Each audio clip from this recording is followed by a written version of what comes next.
আগেই বলেছি দিদির বাড়ির রাস্তাটা কিন্তু অনেক দূর, প্রায় 42 কিলোমিটার। তাই আসার পর এখানটা একটু দাঁড়িয়েছিলাম।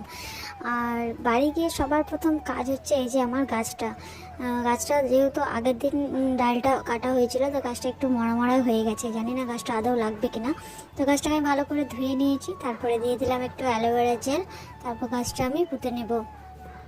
আর আমার মতো কে কে আছে যে যেখানেই যাও না কেন গাছ খুঁজে বেড়াও? তো যাই হোক, গাছটা আমার এখানে বসানো হয়ে গেছে, একটু জলও দিয়ে দিলাম।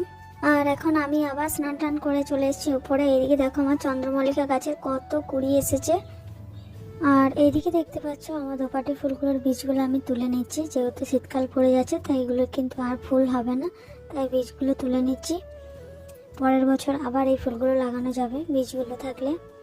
আর নেক্সট ভিডিও তোমাদেরকে দেখাবো কী কী চারা আমি লাগালাম।